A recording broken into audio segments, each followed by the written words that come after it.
Hi, people. It's been 2 years since I put my last podcast out. First and foremost, I've missed you. And I'd like to know that I've been missed, even if it's only by a handful of people, the people that have reached out, asking if more podcasts will come, telling me I should get back into it. And I've wanted to.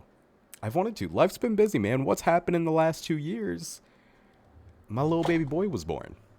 Um, a few months after my last podcast, my son was born on Christmas night, Christmas 2023. But we'll get into that in another podcast. Today, we're talking about something that could be relevant to some people. Uh, I know a lot of people that might be listening to this don't believe in what I'm talking about.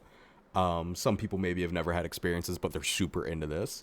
We're going to talk about the house that I lived in and grew up in for most of my life that was 100% haunted. Um, let's see, I lived there from ages 3 to either 19 or 20. I think I was 20 when I moved out of there. Um, let's just say I lived there for 17 years. For 17 years, for a good majority of that, I was very uncomfortable living in this house. Um, but let's start from the beginning. So, when I was younger, um, one of my very first memories, so this had to have been when I was 3, 4. Um, there were some nights I would sleep in my parents' bed, and multiple nights, I remember I would wake up, um, and mind you, the room's pitch black. The bedroom door would be open, and there was like light in the hallway coming from, another room or whatever. There's a little bit of light in the hallway. I remember I'd wake up in the middle of the night and I would see a silhouette figure, walk into the room and walk. Let's see, if I'm looking at the door, they would walk to my right, so their left. They'll walk into the corner and then kind of just disappear. I thought nothing of it when I was little. I don't think you really are conscious of that fear. I don't think you're thinking, oh man, that's a ghost, a spirit, hell, even a burglar, especially when you have siblings. Have two siblings. So me being a young person, I thought they were my siblings. I remember seeing it walk in, and multiple nights I remember being woken up. My parents were asleep, and I would like sit up and call one of my siblings' name, thinking it was them. I just thought it was like their kind of silhouette, because the room was dark. I remember they would just walk in and walk into the corner and then kind of just disappear, and I thought nothing of it. I remember I would just lay back down, fall asleep. Again, I just thought it was a sibling grabbing something out of the bedroom. Thought nothing of it. Um, but then, a lot of nights as a child, 3, 4, 5, I think this is a big reason why I would leave my bedroom and come into my parents' room. I was always scared. I had nightmares on almost a nightly basis of this woman who, let me paint the picture for you. My dream took place in my house, in one specific spot outside of my house. So in the back of our house, we had a screen-in porch. And before we had worked under the house, we had these old wooden stairs that would go from the screen-in porch down to like the backyard where the pool was and all that. I had the same dream so many times, and I remember it to this day. So many nights I would wake up scared from this dream where I'm either walking up or down those stairs from the backyard to the screen and porch, and on the same stair, it was like the third or fourth stair from the bottom.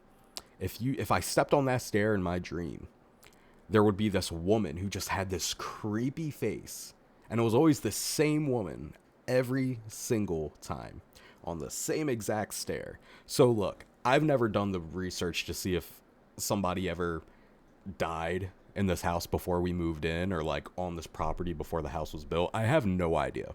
But as a child, that is traumatizing, especially when I remember it as a almost 30-year-old man. And plus, I have been out of this house. I've been out of this house for almost 10 years. I think I moved out in 2017, maybe 2018, but I'm almost positive I moved out in 2017. It's now 2026. It has been almost 10 years. And yet I still remember what happened growing up in this house. So let's continue. So those are my earliest memories. Traumatizing, obviously. One thing, and people can vouch for me here, especially my mom. Me and one of my siblings used to always play in the basement. Our basement was huge. We used to have one room was like a movie theater. The other room was like a arcade with a bunch of like arcade machines and our Xboxes and whatever. Huge basement. And apparently, one day, me and one of my siblings came upstairs, and my mom was like, "Oh, what were you guys doing down there?" And we were like, "Oh, we were playing with," and we said a girl's name. And she's told me what this girl's name. I think she said it's Mary, but I could be wrong. But let's say her name was Mary. She said, "Oh, what are you guys doing down there?" And we said, "Oh, we're playing with Mary." And she was thrown off because both of us, it's not even like it was an imaginary friend, both of us said we were playing with this girl named Mary. And that happened multiple times. So one day, when my mom was home alone, we were at school. My mom went down to the basement, turned on all the lights in the basement, and basically just spoke out in the open and said, whatever or whoever's in this house, spiritually or whatever, whoever's in this house, this is our house now. This is no longer your house. Please leave us alone. Leave my children alone. Whatever. And for the remaining time, the remaining years that my mom lived in that house before my parents got divorced, I never had bad dreams. We never had any talk of playing with somebody in the basement. There was no more fear or uncomfortable feelings in that house. Now, fast forward a lot of years. My parents get divorced. And I'm pretty sure I'm close to middle school here. I might be like 4th or 5th grade, but I picked my memories back up in middle school. And a big one is I went to the same school as an older sibling, so they would drive me to school. We would go together. One morning, I'm woken up by something. I assume it's my sibling. I'm woken up, my bedroom door is open. I slept with it shut. I slept with my fan on, light off, door shut. Always had my fan on. To this day, I always have my fans on. So I'm woken up, my bedroom door is open, my bedroom light is on, and my fan is turned off. And at my bedroom door that's open, I see what I think is my sibling standing at the door, and he just woke me up. I can't see his face, but I feel that I see him. The shape, the stance, the figure. It looked like they were wearing shorts and a hoodie, which was common to wear in the house. And I assume, they're waking me up to go to school. So I do my stuff. I get up, I get dressed, I get ready, brush my teeth, do whatever it is I do. Come downstairs to meet them so we can leave for school. And I look at the clock and it's like 4:30 in the morning. We don't leave for school until, I believe, 7:15. Again, thought nothing of it. Just went back to sleep, asked them the next day. They had no idea what I was talking about. And don't get me wrong, siblings fuck with each other. But you can always tell, or there's some sort of honesty. And truthfully, that specific moment, he was not the person standing at my door. Fast forward a little bit. This is when I started having a lot of friends over. We would hang out mainly outside, but occasionally inside. And a lot of people that hung out with me at this house, maybe you're even watching this, almost everybody that ever hung out in my house, spent a night in my house, or even hung out in the backyard of the house and never went inside, had some sort of encounter or some sort of feeling that they were either being watched or something weird was going on. So one great example was we had this woman that would clean our house. I think she came once a week, maybe twice a week. And one day she told me, she was like, I thought you were fucking with me last time I was here. She was in one of the bathrooms cleaning. She was like down on her knees cleaning a toilet. And she swore up and down that I was standing behind her, like trying to scare her or like fuck with her or do whatever. She swore up and down that I was standing behind her. She could feel me standing behind her. I wasn't home. Nobody was home. And that's just like one great example of like people felt uncomfortable in this house. I had a lot of people that would come over and not want to go inside the house. They didn't mind hanging outside. There was a pool outside. We'd hang outside. But a lot of people felt uncomfortable. I had a lot of friends. We'd be out by the pool and they'd swear up and down they saw somebody staring at them out the window that faced the pool. And again, nobody else was home. Nobody was in the house. A few others growing up in this house, or close to my time ending in the house. There was one night, I was in high school at this point. I think it was summer. I was watching the NBA playoffs or NBA finals. I remember I was by myself, home alone, in the living room with my dog, watching the game, and all of a sudden, a loud alarm goes off in the house. Louder than any alarm I've ever heard. Louder than a car alarm, a house, a security alarm. Never heard an alarm this loud, but it just randomly goes off. And I, the pussy that I am, I leave the house. I dart out of the living room into the kitchen. To the left was a door that led into that screen and porch. Go down the stairs to the backyard. Ran around the backyard, around the house, into the front yard, ran across the street to a neighbor's house and started ringing the doorbell. Nobody answered. It was, 8, 9, 10 o'clock. Nobody answered either because they thought I was just some creep or they weren't home. But I could hear that alarm clear as day from across the street. So I call the police. I say, hey, alarm's going off. I don't know if somebody broke in or what. Whatever. So I'm sitting at that neighbor's house at their front door on their little front step, waiting for the police to come. Police obviously take their sweet time, 20, 30 minutes pass. Mind you, this whole time, this loud ass alarm is going off. I finally see the cop pull up. The next street over, I see him about to pull onto our street. Don't have their lights on. And as he's about to pull into our street, after 30 minutes of waiting, that alarm cuts off. Police come. I come across the street to the police car. I'm in here with a wife beater and shorts. I look like I probably broke into the house. I had my hands up. I'm like, hey, I called you. He walks me through the house. He looks at our alarm panel. He goes, hey, man, this alarm didn't go off. He's looking at our security system, our alarm. He goes, this alarm did not go off. So I look like a fucking idiot. I did not want to go back in the house. I was freaked the fuck out. Turns out, a few days later, we find out what the alarm was. This is going to sound fucking ridiculous. We had a motorcycle, a legit motorcycle, a Harley Davidson motorcycle, in our foyer as decoration, because it was never driven. So for some reason, it was in our foyer as decoration. Fucking stupid, but that's not the point of the story. This motorcycle had not been ridden in years. Turns out that alarm was the motorcycle alarm. And they only found that out because they had people, I don't know if they were trying to jumpstart the motorcycle or swap the battery in the motorcycle. They were trying to do something in the motorcycle, and that alarm went off. So they're like, oh, it was the motorcycle. But the craziest part is that motorcycle had been at this house, in the garage for 10, 15 years. Not once did that alarm ever go off. But you're telling me I'm home alone one night, that alarm goes off, and it all of a sudden stops going off when a police officer is coming down our street? Cool, yeah, okay. Bullshit. Last story. Some of y'all might just be thinking I'm crazy. I'm making shit up. I have no reason to lie about any of this. One of my last nights in that house, yeah, I'm doing something illegal. I'm on my laptop watching a bootleg version of one of the Fast and Furious movies. It was either 7 or 8. Whatever one was like currently in theaters. Watching that on my laptop, and all of a sudden I hear a chirping in my house. We have a big house, tall ceilings, and that chirping's like echoing. I ignore it. All of a sudden, a bat comes from our foyer into the living room and starts flying around my head.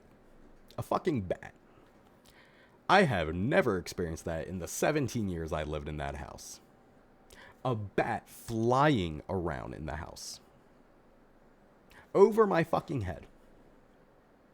The pussy that I am, I run out of the house, I get in my car, and I drive to my mom's house. I'm not going back to that house. Here's the craziest part. The parent in that house thinks I'm bullshitting, thinks I'm lying, says maybe it was a bird. Mind you, I'm 19, 20 at the time. I know what a fucking bat is.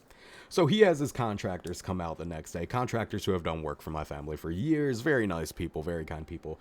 They come in with a box of strawberries, holding the strawberries up in the air, walking around the house, making like a little chirping sound, thinking the bat's going to come eat the strawberry out of their hand. They look around the house and start patching up holes that they see that maybe the bat came from. Crazy. Crazy. But what's even crazier is later that night, the bat comes back. And luckily, the parent in that house saw the bat. We got the bat out.